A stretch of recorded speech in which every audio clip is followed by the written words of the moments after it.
Bremen pictures வழங்கும் அனலரசு தயாரிப்பில் சாம் CS இசையில் சூர்யா சேதுபதி நடிக்கும் ஃபீனிக்ஸ் ஜூலை 4 முதல்.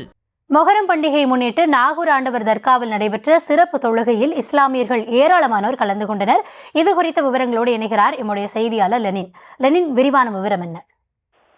நிச்சயமாக மொஹரம் பண்டிகை இஸ்லாமியர்களின் இரண்டாவது புனித நாளாக கொண்டாடப்படுகிறது. இதனையொட்டி தமிழகம் முழுவதும் உள்ள முஸ்லிம்கள் ஒவ்வொரு தர்கா மற்றும் பள்ளிவாசல்களில் தற்போது கொண்டாடி வருகின்றனர். ஒவ்வொரு ஆண்டும் இஸ்லாமிய ஆண்டின் முதலாவது மாதமாக கடைபிடிக்கப்பட்டு வருகின்றது.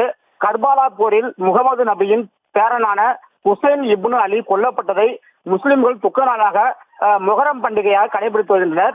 இதனையொட்டி புகழ்பெற்ற நாகூர் ஆண்டவர் தர்காவில் உலக பிரசித்தி பெற்ற யாவூசன் பள்ளிவாசலில் மொஹரம் பண்டிகை அனுசரிக்கப்பட்டது. நாகூர் தர்கா மேனசிங் சையது முகமது காஜி ஹுசைன் சாஹிப் தலைமையில் நடைபெற்ற நிகழ்வில் தர்கா பரம்பரை கலிபா மஸ்தான் சிறப்பு துவா ஓதினார். அப்போது ஹுசைன் இப்னு அலி தியாகத்தை குறிக்கும் வகையில் இஸ்லாமியர்கள் அரபு மொழியில் துக்க பாடல்கள் பாடி வழிபாட்டில் ஈடுபட்டனர். அதனைத் தொடர்ந்து துவாவில் பங்கேற்றவர்களுக்கு தப்ரூட் பிரசாதமாக வழங்கப்பட்டது. இதேபோல் நாகை மாவட்டத்தில் உள்ள 50க்கும் மேற்பட்ட பள்ளிவாசல்களில் சிறப்பு தொழுகை நடைபெற்றது. இது ஏராளமான இஸ்லாமியர்கள் கலந்து கொண்டுள்ளனர்.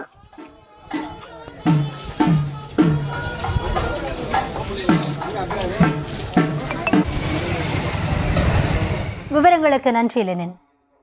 பிரேமன் பிக்சர்ஸ் வழங்கும் அனலரசு தயாரிப்பில் சாம் சிஎஸ் இசையில் சூர்யா சேதுபதி நடிக்கும் ஃபீனிக்ஸ் ஜூலை 4 முதல்.